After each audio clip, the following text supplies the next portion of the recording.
اللہ الرحمن الرحیم۔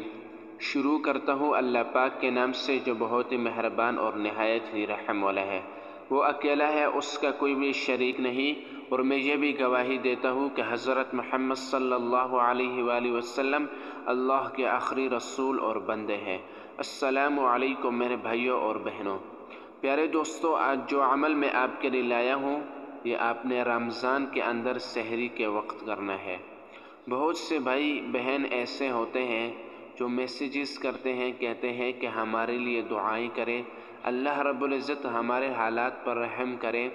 تو آج میں ان بھائی اور بہنوں کے لیے یہ بہت ہی مجرب عمل لے کر آیا ہوں۔ یقین مانیں جب آپ اس عمل کو کریں گے، اللہ رب العزت اس عمل کے بعد آپ کے حالات بدل دے گا، اور ہمیں اللہ رب العزت سے ہی مانگنا چاہیے۔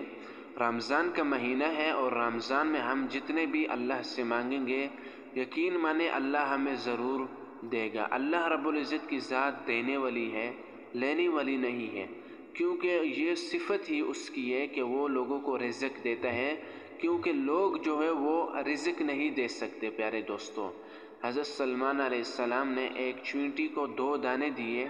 کچھ عرصے بعد جب انہوں نے وہ کھولا تو دیکھا ایک دانہ باقی تھا، تو انہوں نے کہا یہ کیا، آپ نے 1 سال کے اندر ایک ہی دانہ کھایا؟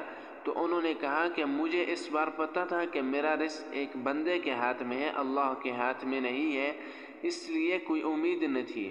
تو پیارے دوستو، اس سے ہمیں یہ سبق ملتا ہے کہ ہمیں لوگوں سے نہیں مانگنا چاہیے، کیونکہ لوگوں سے کوئی امید نہیں ہوتی، وہ ہمیں دیں گے نہیں دیں گے، کیونکہ ان کے پاس بھی پیٹ ہے، ان کے بھی بچے ہیں، ان کے بھی گھر ہے، وہ تو اسی کے لیے کماتے ہیں، وہ اسی کے لیے محنت کرتے ہیں۔ تو پھر ہمیں کس سے مانگنا چاہیے؟ پھر ہمیں ایک ایسی ذات، ایک ایسے بادشاہ کو ڈھونڈنا چاہیے کہ جس کو اس کی ضرورت ہی نہ ہو، اور وہ جب ہم ڈھونڈیں گے وہ ہمیں اللہ ہی نظر آئے گا۔ پھر ہم دیکھیں گے اللہ کی نہ اولاد ہے، نہ وہ کسی سے پیدا ہے، نہ اس کو گھر کی ضرورت ہے، نہ اس کو کھانے کی ضرورت ہے، اس کو کسی چیز کی بھی ضرورت نہیں ہے۔ تو پھر ہمیں اسی سے مانگنا چاہیے تاکہ وہ ہمیں عطا کرے۔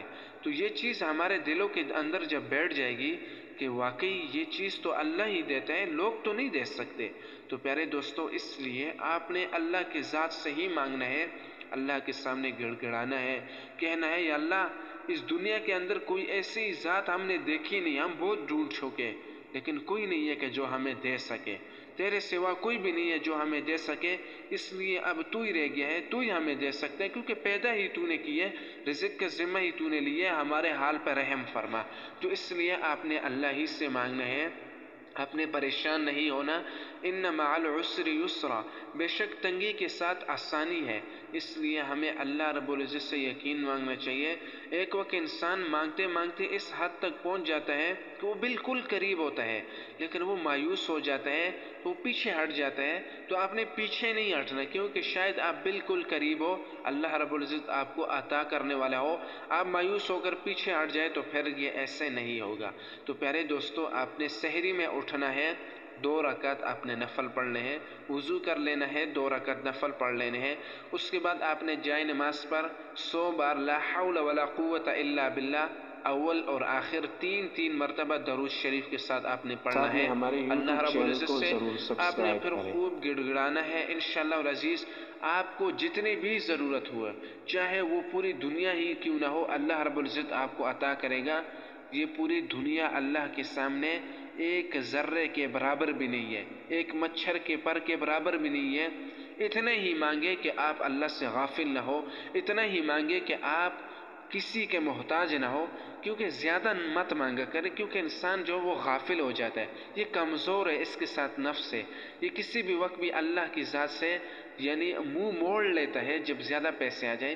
اس لیے آپ صلی اللہ علیہ وآلہ وسلم نے فرمایا کہ میں ایک دن کھانا کھاؤں اور ایک دن بھوکا رہوں، مجھے یہ پسند ہے، اس لیے کہ جب میں کھانا کھاؤں تو میں اللہ کا شکر ادا کروں، اور جب میں بھوکا رہوں تو میں تب اللہ سے مانگوں۔ تو اس لیے جب انسان بھوکا رہے تو اللہ کا ذکر کرے، جب وہ پیٹ بھرے اللہ کا شکر کرے، اتنا انسان کو مانگنا چاہیے، اتنا نہیں مانگنا چاہیے کہ وہ اللہ کی ذات سے غافل ہو جائے۔ تو یہ عمل آپ نے ضرور کرنا ہے۔ آخر میں تمام بہن بھائیوں سے ہماری گزارش ہے کہ ہمارے یوٹیوب چینل کو ضرور سبسکرائب کریں۔